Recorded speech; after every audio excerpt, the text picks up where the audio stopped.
grab your popcorn and settle in, kids. It's going to be a very interesting show.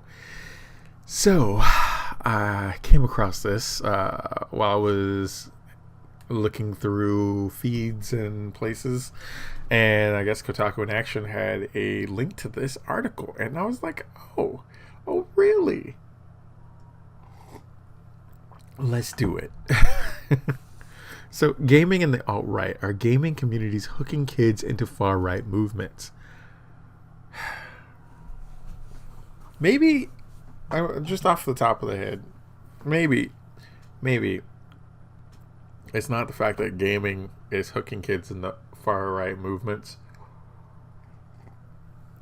Maybe the shitty slogans, the ruination of their communities, the watching things that they care about in places or their parents' businesses or anything like that getting destroyed by places, or these fucking movements that claim that they're against fascism or for the lives of African Americans, but wind up killing and harming more people and people's businesses and their livelihoods. Maybe that's kind of pushing them in the direction of saying, you know what, I'm not too keen on this whole these whole blue state things. I wonder what's out there that can kind of lean into the thing that or something. Maybe maybe there's a better way. Maybe there's better options. Maybe there's a whole other set of groups. I don't think it's the alt-right. I think it's just the fact of the matter is that this country that was fine 7 months ago, it's perfectly fine 7 months ago, and then you watch a whole bunch of shit just happen out of the blue, and people are just like, nah,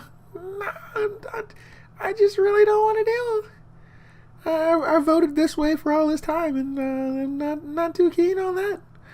Maybe it's that. Yes, gaming and the alt-right. Please tell me what exactly are the link between the two? While you're at it, why don't you define what exactly the alt-right is? Because apparently anything that goes beyond being a full-blown dyed-in-the-wool blue state-loving Democrat seems to be alt-right.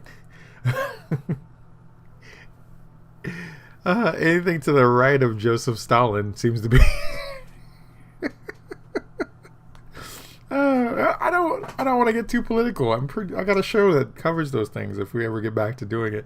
But our lives have been a little weird lately. We're all kind of doing different things right now, and it's hard to group up and get back to do a late night boss fight. It's not that we're having problems or anything like that. There's no turmoil. It's just we're all doing different projects, and it's been a little difficult to link up. But fuck it, I'm going in. Back in the 1980s and early 1990s, the United States went through a period of satanic panic. Many people worried that satanic cults were on the rise, seeking to recruit vulnerable young people via popular culture, particularly heavy metal and Dungeons and Dragons. Of course, that was all kind of bullshit. Living through that time period, I was told every manner of thing was a gateway to Satanism. Nintendo was a gateway to Satanism. Ninja Turtles was a gateway to Satanism. The Smurfs were a gateway to Satanism. I kid you fucking not. I was told, and I've told you this a million times, but my grandmother's friend told me to my face, outright, that Smurf is German for demon. Now, keep in mind that Smurf is a portmanteau of the French word Schtroumpf, which, Les Schtroumpfs. So, my bullshit meter was going off the fucking thing, even when I was like a 10-year-old being told this, or a 10 or 11-year-old being told this. So, you can imagine, things like that, and the arguments that I have with my parents over things like that kind of set me down the path of where I am right now. I would not be like, I feel like if I had not had those moments of where I need to stand up for myself, or else my shit, my Nintendo games, my comic books are all going to get fucking thrown out in the trash. And some of these games I actually like busted my ass to make sure that I got. And you see somebody try to tell you that something is this without any fucking grounds in reality or any proof stating the fact or like any expressed information. Because remember, this is the 80s and 90s. We didn't have the internet back then. We didn't have any of that information.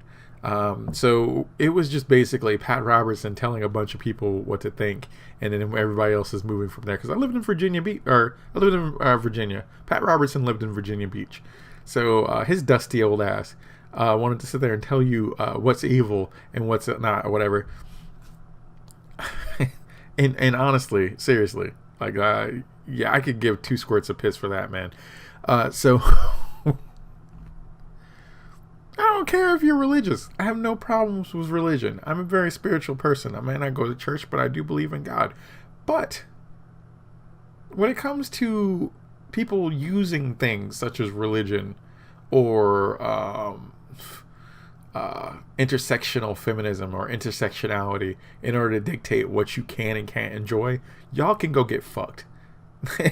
And I'm sorry that I'm a little bit crass or a little bit more on edge when it comes to certain things, but I'm really kind of I'm at my wit's end. It's time to stop being nice and start being real in a lot of these issues, because I feel that if I don't come hard, I will not be able to add gravity to my words in order to prove that this is an important fight. It is important for you. It's important for you to look at the things that are going on and actually know that we are in a battle for the things that we enjoy. And it is important to like I look at this as I look at situations like this and articles like this as if they are they're trying to kick down your door and take your shit. If somebody tries to come in my house and take my shit, I'm not going down without a fight. So, of course, a little backstory on that for you. So, most of these concerns were promoted by a powerful Christian conservative movement. Yes. Okay. It was more of a Christian movement. It was, there were certain particular elements of that. Just people like Pat Robertson and that whole, like, I want to say it's, I don't want to say evangelical Christians, but damn, if that didn't fit the goddamn mold, I don't know what does. Though they certainly entered the mainstreams, such as the Earnest 60 Minutes episode linking Dungeons and Dragons to suicide and murder. There was also that crappy Tom Hanks movie, Mazes and Monsters, where he winds up stuck in the sewers like Dan Quayle. Somebody help me! Oh, jeez. Oh, the 80s were a trip, man. I wish I could go back and relive the 80s as an adult. Living it through it as a kid was one thing, but just watching adults enjoy themselves in the 80s was fucking amazing. It was just a different time period. It's a different vibe. And I know I'm going to go off the rails again, but as just going back and listening to the music of the 80s, because I've been doing that a lot lately, because it's you kind of have to kind of refine your center. Well, because things are just so fucking stupid right now, in terms of just how things are being ran, and just watching like people's cities just go down in flames because stupid people really want to sit there and protest every goddamn day, like they have no fucking jobs, and most of them don't. They're probably getting paid $200 a day by Soros, but but yeah, watching that shit go on really kind of, it wears on you. So you have to find your center where you can, and one of those 3 things that you can do is I use music to cope, and a lot of the 80s music, a lot of the just the tone or whatever, it was a different tone. Things were so on the brink in the 1980s, and yet there was this just devil may care attitude that a lot of people had back then. They're putting out the best music, the best animated programming. People look back at the 80s and, oh, this is cringy, whatever. Nobody was fucking able to touch the animations of the 80s back then. Think about that. What Western animation company in recent has like gone on the level that any 1980s, I would say early to mid 90s like animation production is done? Most of the stuff you get now is like Steven Universe-y, like just She-Ra bleh animation stuff. People working through their fucking mental issues or stupid concepts of like going to prom. Yeah, prom. I went to prom. It was okay. It wasn't that great. I went by myself. I went with friends. I actually had a good time with friends, but didn't have a good time like watching like couples make out or whatever. And the girl that I wanted to take to prom didn't want to go with me. Fuck it. That's life. Whatever. But you know what though? I grew up. I got better. Life moves on. I got a decent life. I was able to do things in my life that a lot of other people in my position or my age range only thought of or dreamed of. But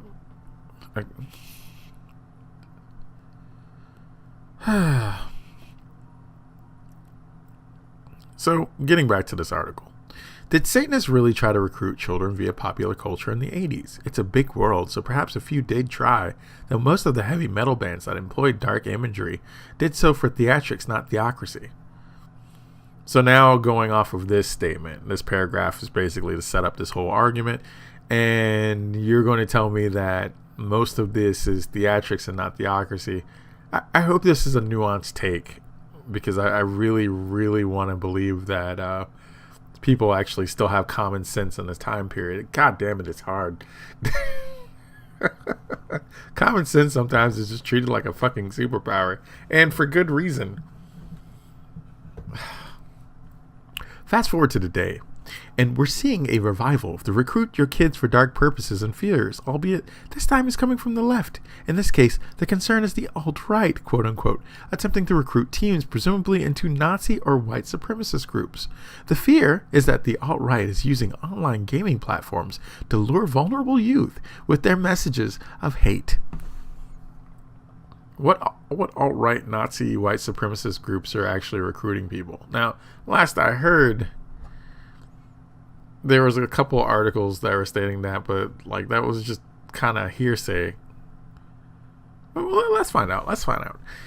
As with Satanists of the 1980s, we can ask in a big world that it is plausible that some alt-right groups are attempting to recruit kids online. Now, actually, the biggest thing that was going on recently was that the military was trying to recruit kids through esports. And the internet didn't really like that one bit. So, but the military, or I think it was the Army esports or whatever, came back. So I don't know. Is the military a far right, alt-right group? I don't think so. You can tell them that to their faces, and they'll probably punch you. But I don't think so.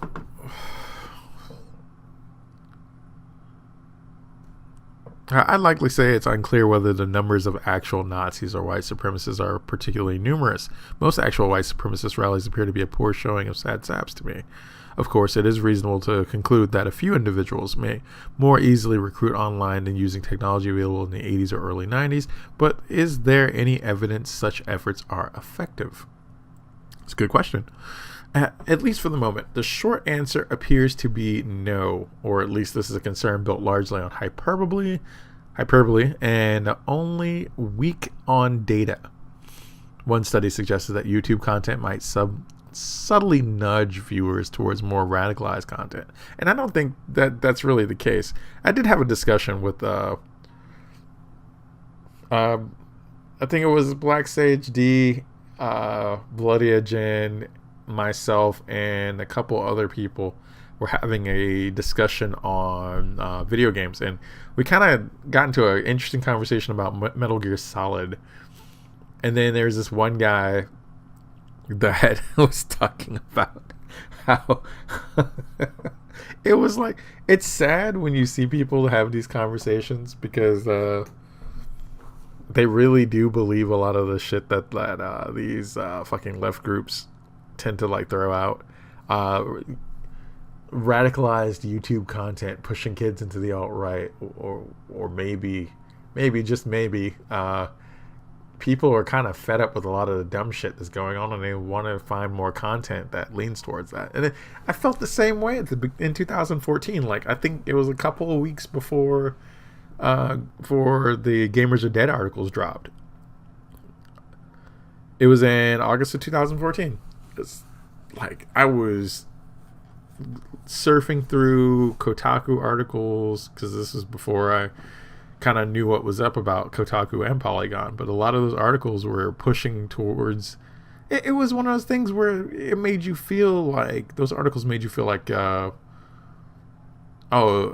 is that how things really are, or whatever, or do people really believe this? Like, I don't necessarily believe this, but is the world changing to where people actually believe that video games aren't made for women, or like people legitimately are trying to push women out of games, or white male is default, those stupid arguments.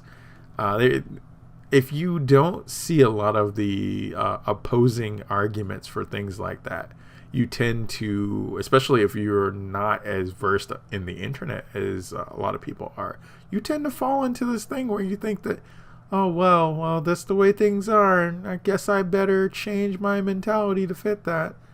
But I didn't want to hit that point of like, no, I'm not changing for shit. I'm an old school gamer, and I've played video games with women.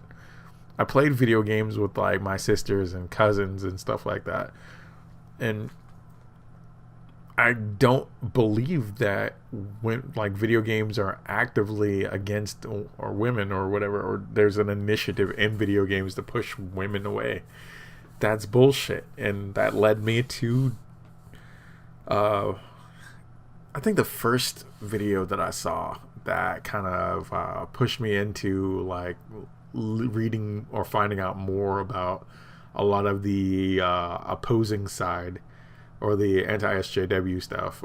It was Honey Badger Radio. And to be honest, Karen Strawn, she has a very brash style, and I found that to be appealing, and it led me into a lot of other stuff.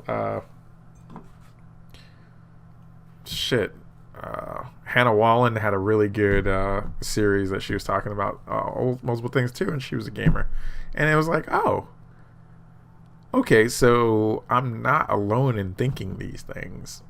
Who else thinks these things? And then the Gamers Are Dead articles came up, and then you started seeing a lot of other like YouTubers, a lot of other people with YouTube accounts pop up and start talking about it was Gamergate content. And that's not alt-right. That's not like Nazi white supremacist bullshit like people will tell you. And I think the funny thing is, you have a lot of people that are they will try to tell you that a lot of the stuff, a lot of that content it's terrible white supremacist nonsense. But the reality of it is no, it's people will try to push you into thinking that a lot of that stuff is bad, because they don't want you to see other opinions from what's there. People are like immediately down on Gamergate, and I see the link like down there, so I know we're about to get into it. People were down on Gamergate because Gamergate supporters, people who actually were for the movement, were trying to get Kotaku. Initially, the whole point was if Kotaku and Totilo would have actually looked at what was going on, realized that one of his writers had a conflict of interest and had approached it from that angle, instead of trying to protect the conflict of interest and then protect the person that he's writing the story about and turning into is like some stupid narrative about wanting women out. The whole thing would have never happened. The whole thing would have been over. Yeah, there's a conflict of interest. Nathan Grayson probably should be reprimanded for it. He needs to be recused from these articles. And yeah, we fucked up. I'm sorry. Yeah, that would have solved that problem. I probably wouldn't have solved the problem, to be honest, because there's a lot of other underlying stuff. And I'm very grateful that having your head lodged firmly in your ass prevented this whole prevented the recusal and reprimand, because then we found out a whole bunch of other stuff. Compromised journalists, whole lists of journalists that were protecting people from different outlets, all working together to write the same fucking article, all working together to protect Zoe Quinn. Like, seriously. That's a level of corruption that was that we've never seen before in this capacity. Not in an industry based on like doing reviews on video games and telling you what's the hottest new thing that's coming out. It's a mind blow. But let me get back to this.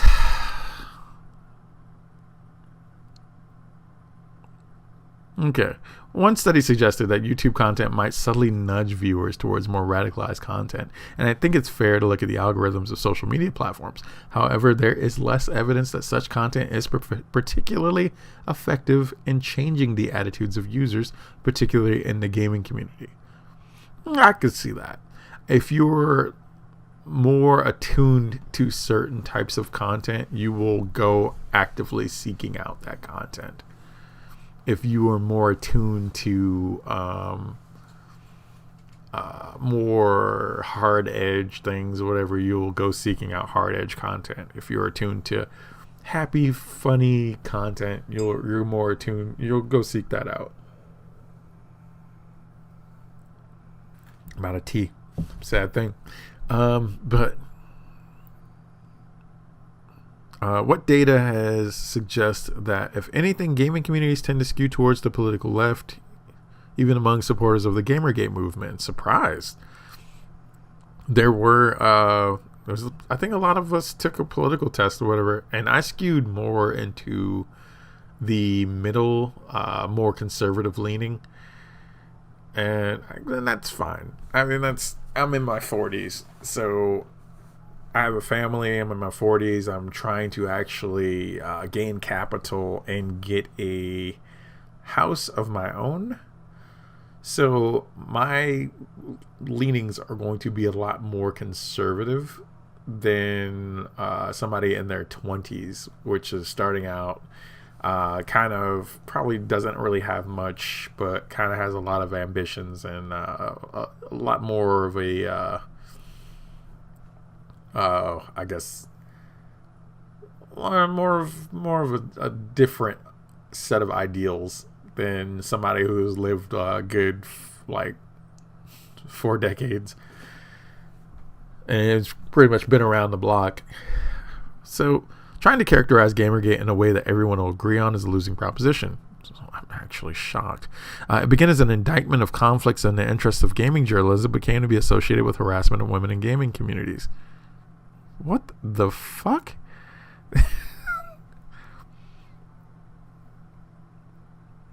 An indictment of conflicts of interest in gaming journalism became to be associated with harassment of women in gaming communities. That is nuanced as shit. Weird. What? Somebody listened. Common sense tingling. However, whether this harassment was committed by gamers or actual Gamergate supporters, a handful of online mega trolls, Russian bots, or some combination of the above remains largely unknown. Gamergate supporters are often assumed to be the most right-wing of gamers, but available evidence suggests that they are more left-wing than the general U.S. populace on most issues. This is bizarro. From a research I conducted in the literature, there appear to be, if any, empirical studies to connect gaming culture or Gamergate to the alt-right. There are think pieces that certainly make this assumption, but little by way of actual evidence. Put simply, these beliefs are too often being advanced in the absence of falsifiable hypotheses and research data. Strange. The issue appears to be that less gaming communities, including Gamergate, are particularly alt-right, and more that alt-right gamers are particularly loud and obnoxious, and even toxic and harassing. Depends on whom. This can cause people to falsely correlate gaming with the alt-right. Those people then employ confirmation bias, essentially looking for further evidence to support their views and ignoring or even becoming angry at evidence which challenge those views. Okay. I came in as thinking that I'm going to be stuck up against the wall, fight for my life, and I kind of agree with, I'm not going to say all of it. I agree with a fair amount of it. Media-based moral panics coming from the left aren't unheard of. Some radical feminists join with Christian conservatives in worrying over the impact of pornography on violence towards women through research to date. Largely hasn't supported such concerns. Actually, yeah, going off of the pornography study, it turned out that pornography actually lessened the amount of potential like sexual assaults when it moved to home video from like theaters. Strangely enough, but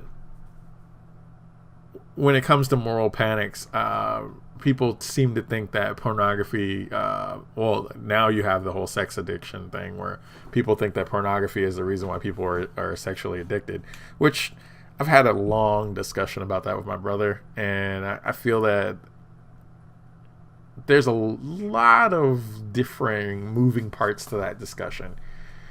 A lot of different moving parts to that discussion.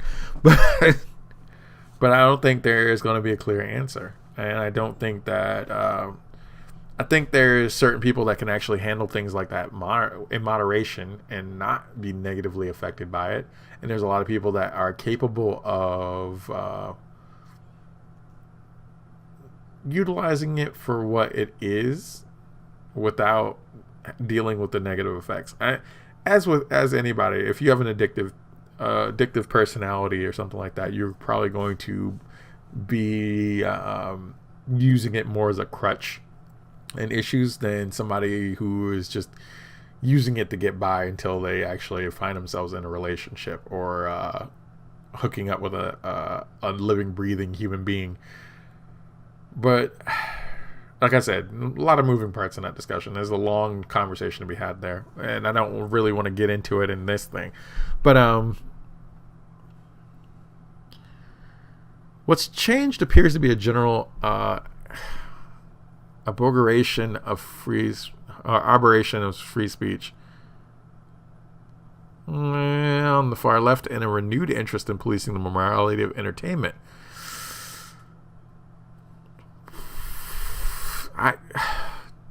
Wow. Somebody knows their shit. Somebody knows what's up, basically.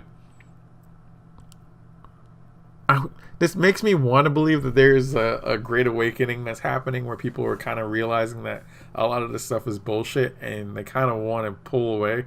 I feel like whenever we get to the brink of something really bad is when people kind of get that post-net clarity.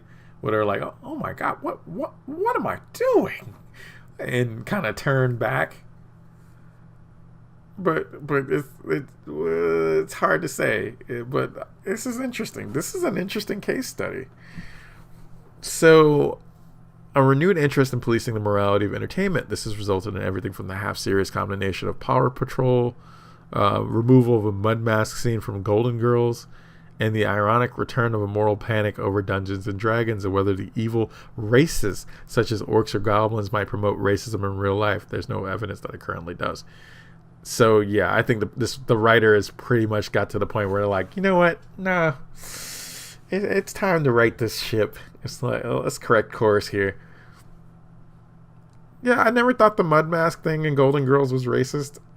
And if you honestly believe that somebody wearing a mud mask is racist, even though I cracked jokes about that when I worked in retail, I cracked jokes about a lot of racist things or things that I could be viewed as racist, but I just thought it was funny.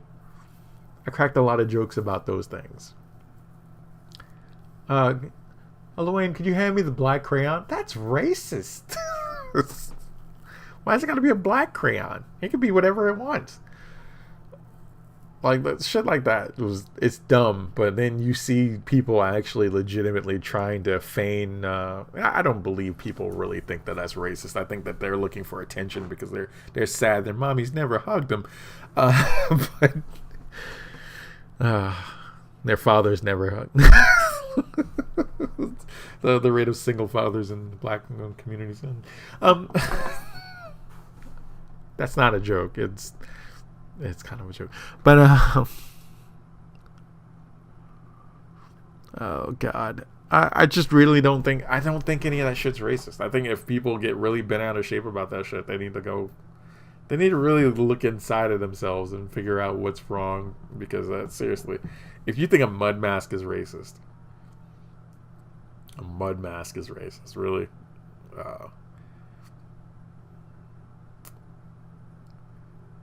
There's a lot of people that think that they're getting mad over slavery, even though they've never experienced slavery. They're getting mad over black people being mistreated in streets, and the police thing's weird, because it's like I had experiences with the police, but I think for the most part, my experiences since leaving Virginia and moving to Nebraska, my experiences with the police, I've had more good experiences than I've had bad experiences. When I was in Virginia, I got patted down for just about everything. Just walking. But yeah, Nebraska, I mean, sheriffs are kind of assholes, but other than that, every time that I've talked to a police officer or whatever, or I've crossed paths with a police officer, just like an actual officer, not a sheriff or whatever, it's been a good experience. Like, held doors for the dudes, had some good conversations, whatever. Guys guarding the store, like during the riot thing, and I had my mask on, and it was like making a joke about I was getting carded because I had bought some alcohol. I was like, you can't see it with the mask on, but I got gray hairs, and the cops like busting up, laughing and stuff. And it's like, there's a lot of fucking nuance that needs to be had in those situations. So I don't know. I argue that much of this new moral panic originates with the academia itself, particularly the somewhat chaotic combination of fields lumped under media and game studies. I think that's one of the biggest mistakes that we've had, is trying to have college courses for video game studies and try to meld that with existing curriculum. And it's really caused a lot of problems because, God, the arts... Oh, the arts have been such a fucking pox on society. Because you have these people with no talent, but they feel that they have to meddle with any and everything. Oh shit.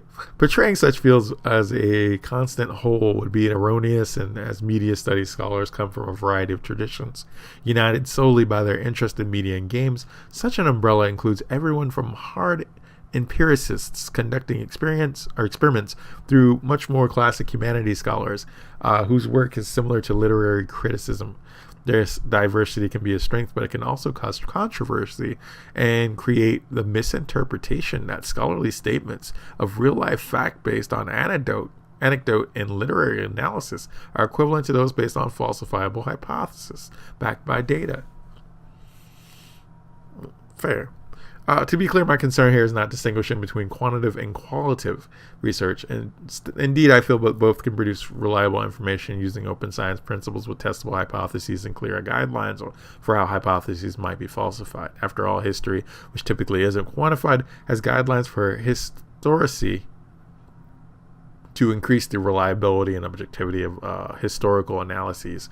By contrast, quantitative data has often failed as a reliable source of information, particularly when conducted in haphazard ways. there's little reason for even coming from multiple disciplines that media scholarships couldn't focus on clearly falsifiable hypotheses in the attempt on objectivity. However, I'm concerned that too often media studies degenerate into the reification of personal belief and moral agendas under a guise of pseudo-scholarship, wherein the statements of fact, gaming communities are toxic, gaming associated with the alt-right are promulgated in absence of reliable data. Granted, this is far from unique to this field. Now, you're basically creating the statement and trying to reverse engineer a means of proving it through confirmation bias is what basically is being explained here. Gamers are going to the alt-right. In reality, gamers just, a lot of them are left-leaning, but they just don't like the ideas that are being espoused by current left-leaning thought leaders or left-leaning politicians. Defunding the police is a terrible fucking idea, and I don't know why people thought that was a good idea. You knew the consequences of defunding the police was going to lead to the fucking shit show that's going on right now, but you still fucking did it. You still fucking went ahead with it because you believed in your heart of hearts that if we defund the police, all the fucking problems are going to go away. Guess what? Reality knocked on your door and fucking punched you in the fucking face. Not only that, there's other things like you pushing the whole anti-whiteness thing or the anti-racism. Well, anti-racism is basically anti-whiteness because you got this fucking racist bitch that says she's racist and then tries to force you into some weird mind cult to basically make you think that you're a racist. And there's nothing more funnier than some lunatic white woman trying to tell me what it's like to be black in America. Go put some face paint on. Go put a mud mask on and go talk to me about that shit.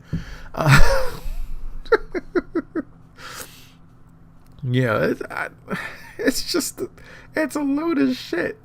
And it's like, you see a lot of people that are falling for this stuff, and I'm just like, bro, what's wrong with you? Well, I gotta be anti-racist. I have to apologize for things that I've never done, or slights to women and minorities that I never participated in. Oh, you didn't say hi to me on the walk up to work or whatever, or you didn't wave to me when I waved to you. Maybe you just didn't fucking see me. I have to assume that you're racist now. You have to assume that because of that.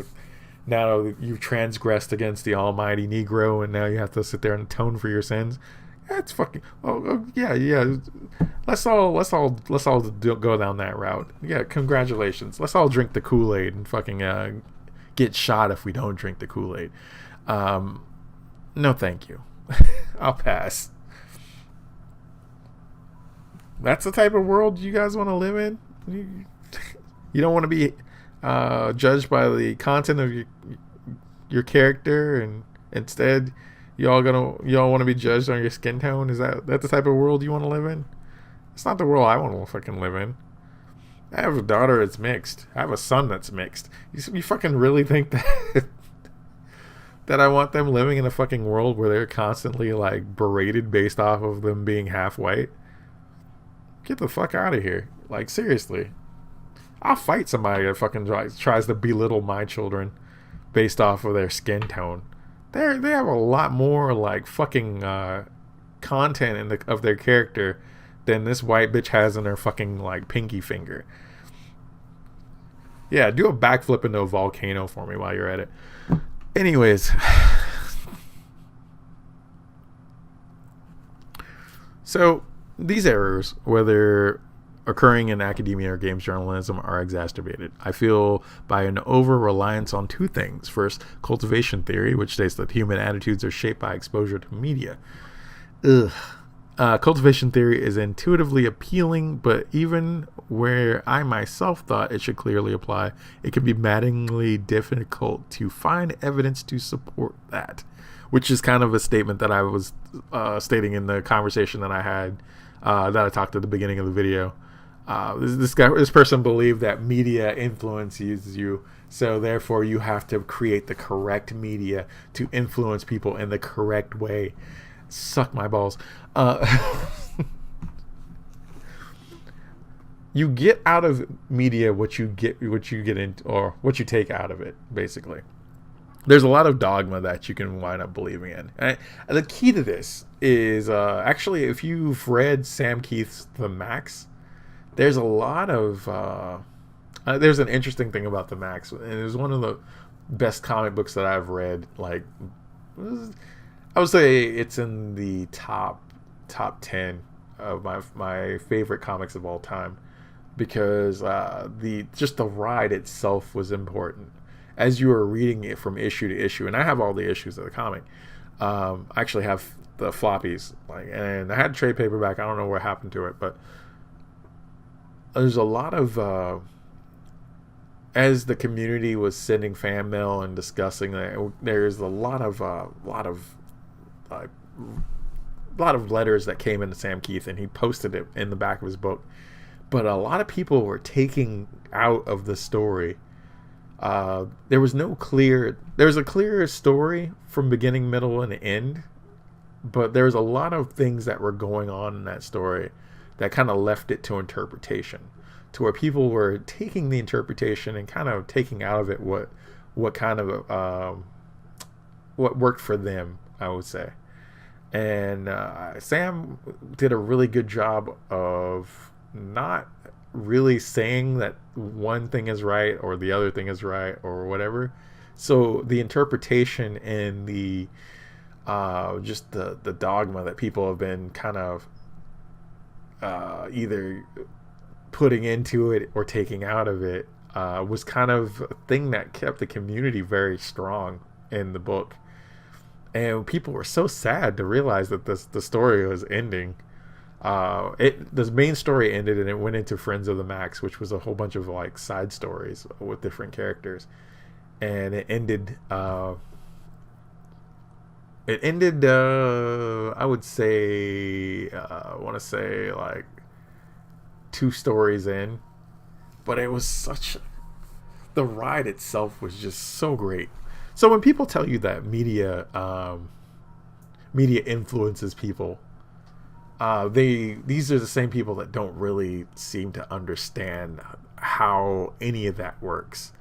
They will think that because maybe they're easily influenced and they take the messages that are coming out of things and it kind of goes back to the whole Christian thing too, because if you see a movie with a particular scene or whatever, you take there's a sword and sorcery movie, and there's people are practicing pagan occult arts, and that's devil worship, and it's trying to teach your kids devil worship. And you remember when Harry Potter was a thing, and people were so mad because it was teaching kids witchcraft when it really wasn't.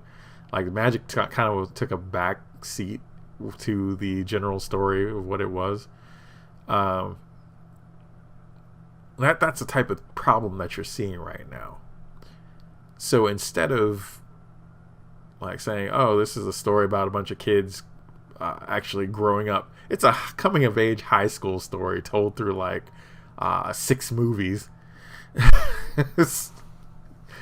But there's magic there too, because it's a wizard school for wizards and witches. But the magic was always secondary, and the focal point was always Harry and his friends, basically growing up, getting older, and then fulfilling the roles that were given to them by fate.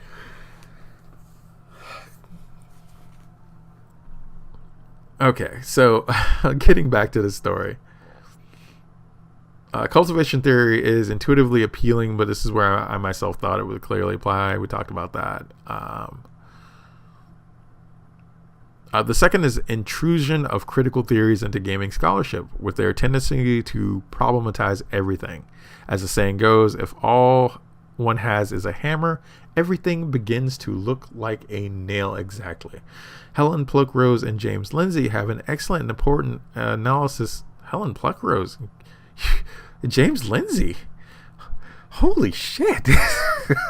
I'm getting weirded out. It's like I'm not used to differing schools of thought in these types of articles. I'm used to there being narrative and people pushing narrative, and that's it. That's all there is. I probably need something to drink. We're almost out of here, kids. This is gonna be a long one. I'm sorry. I'm so sorry.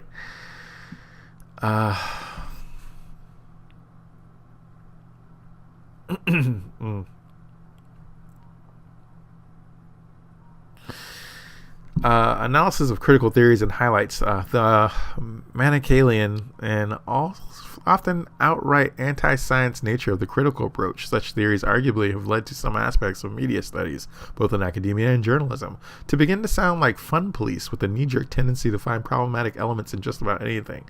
And that's kind of the problem. We've seen this in a lot of the past conservative Christian like stuff. Whereas like everything's evil, everything is like disgusting, everything's Satanism, whatever, because of whatever.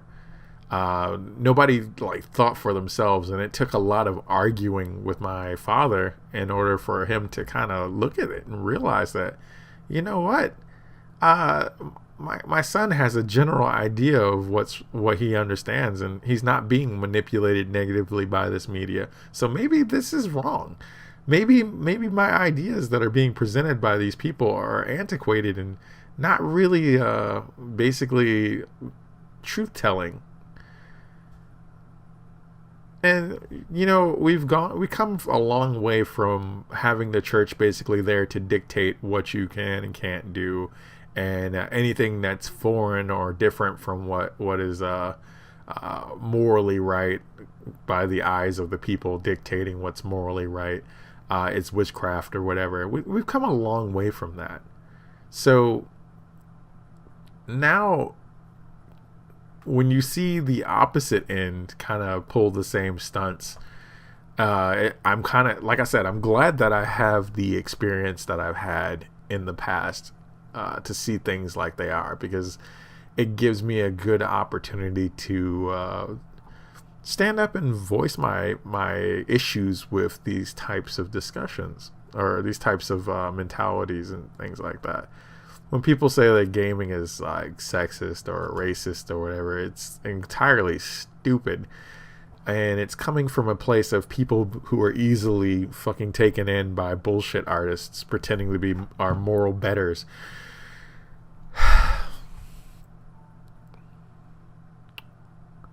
I worry that this tendency becomes exhausting to most of the general populace and distracts us from the pressing issues needing to change, such as actual policing and criminal justice reform and addressing disparities in education. If data suggests that gamers on average are tied to be socially liberal, but are constantly stereotyped as alt-right media, scholars and journalists may find themselves more effective in alienating allies and unwinding consensuses for change than they are building them. Yeah, but the damage has already been done. There's a lot of us that kind of we will not go back to that train of thought, or a lot of the left-leaning ideologies or political leanings. It's just not in a good place, and because of the way things are, especially in the political spectrum, you'd be hard pressed to see me like vote for another Democrat for at least until they sort out that party. With my conservative nature now, I'm kind of very fortunate to have chosen to be independent, because I don't see it. I don't see it. Biden's not a good choice for me. Kamala Harris is a terrible choice for a vice president. There's a lot of like weird ideologies floating about, and that Stephen Colbert post that was cringe and shit at the same time. You created the cold fusion of cringe. It's producing cringe without substance and shit without anus. Oh God, talk about getting it wrong. How'd you go from being basically the straw man of what a Republican would be to being like a really shitty Democrat? Oh, imagine me losing my fucking job over this. Few things are absolutely dichotomous, of course. There may be some examples of media technology that are truly beyond the pale, or even outright dangerous. The online spread of QAnon, for instance. QAnon is weird. I can't get behind a lot of the QAnon stuff. I do make a lot of jokes about adrenochrome, though. But ultimately, it's too out there for me, even. And I love a good conspiracy theory. But however, the Overton window for acceptable art should be kept broad, including that which is subversive to both left and right values. This is particularly true when, too often is the case, advocacy moves toward de facto censorship on restrictions and availability. There's a difference between advocating for new, more enlightened forms of art, which I've done myself in particular, related to portrayals of women in games, and advocating for the destruction of art that we don't like, and claims to fact, even coming from scholars, should be heavily scrutinized and tied to clear, reliable, empirical data. I'm sure this has to do with statues and a lot of the other stuff. Regardless of your feelings on the people that are being immortalized in statues, those statues are a part of history and part of art history. So they're important things, and they should be preserved for future generations, regardless of your feeling. If you're like smooth-brained enough to think that everything is racist, then you probably should go educate yourself. You see how I did that turnaround? For some reason, despite our awareness of moral panics, we return to them again and again. This suggests that we occupy some fundamental place in human culture, possibly involving some issues of control, morality, power, status, and aggression. I can see that easily. When you can control what people find morally good and bad, and you can control the populace and to what type of content that they can consume. You tend to control people. Think about it. This is kind of what the Catholic Church did back in the day, where you had the Spanish Inquisition come in and just fucking punish people for whatever. Arts, culture, things like that were dictated by the church, and it kind of really did hold us back from a lot of things. A lot of things in medical science that kind of could have moved us forward, kind of got pushed back for a lot of reasons. There's a lot of moral things that hold things back, but I do understand the implications of why morality plays a part in that, because there are these hard questions that need to be asked. How far is too far? What parts of a human body can we utilize for whatever things? And those are good discussions. You shouldn't not have these discussions, because there are a large part of what makes us us. Moral conundrums, things like that. Like if we go too far in any direction, we tend to lose our humanity and our morality. But I also feel that there are certain things that do need to be questioned, because everything needs to be questioned.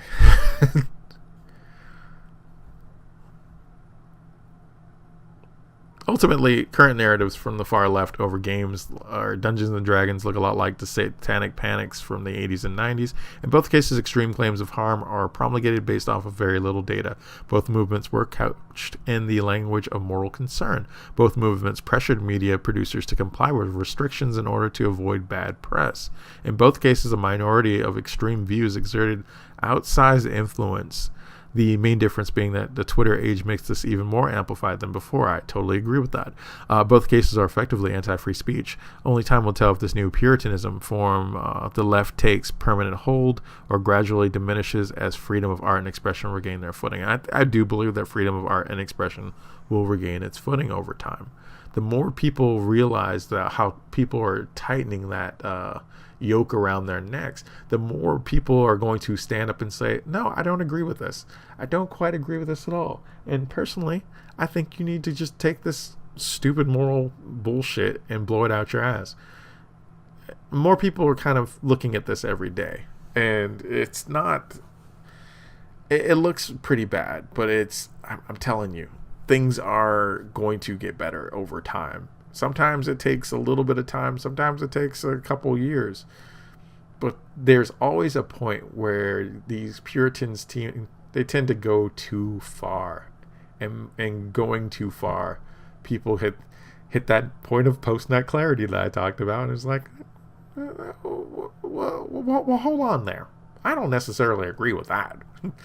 And they go from there. So this is from Christopher J. Ferguson, PhD, a professor of psychology at Stetson University.